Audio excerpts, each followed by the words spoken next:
Yo, what's up mga ka-basketball? Welcome to another video.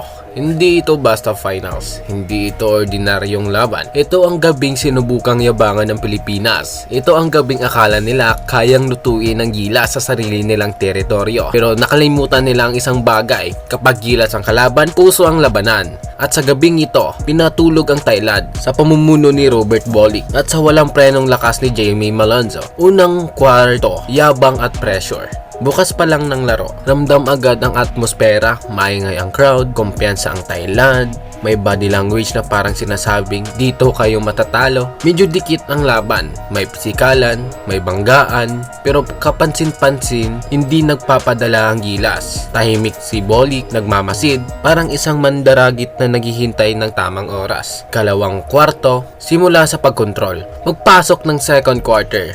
Dito na unti-unting nagbabago ang takbo ng laro. Robert Bolick ang kumuha ng manibela, hindi flashy, hindi padalos-dalos, kundi kontrolado, matalino at eksakto. Isang pull-up jumper, isang bagsak, isang basag na depensa, isang assist sa tamang tao, habang ang Thailand ay nagdadala ng emosyon. Ang gilas ay nadadala sa sistema. Ikatlong kwarto, Malonzo take over. At kung may kwartong nagsilbing turning point, ito na yon. Jamie Malonzo, lakas, bilis, tapang. Sa rebound, walang umatras. Sa fast break, walang humabot. Sa depensa, sinirang pintuan. Abang sinusubukan ng Thailand na lumaban sa pisikalan, sila ang naubusan ng lakas. Si Malonzo, lalong lumalakas. Ikaapat na kwarto, pinatulog.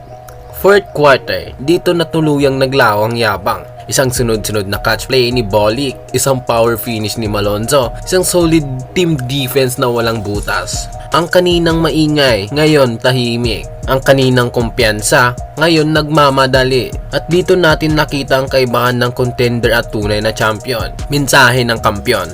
Hindi ito simpleng panalo. Ito ay paalala sa buong Southeast Asia. Pwede kayong maganda, pwede kayong magingay, pwede kayong magyabang. Pero hanggat buhay ang puso ng Pilipino, gilas pa rin ang hari ng Southeast Asia basketball. Robert Bolick Clutch General, Jamie Malonzo Unstoppable Force, Gilas Pilipinas Champion para sa bayan. Kung ipinagmalaki mo ang Gilas Pilipinas, i-like mo to, i-share mo to, at mag-subscribe ka para sa araw-araw na Gilas update. Para sa bayan, para sa bandila, para sa Pilipinas. Puso.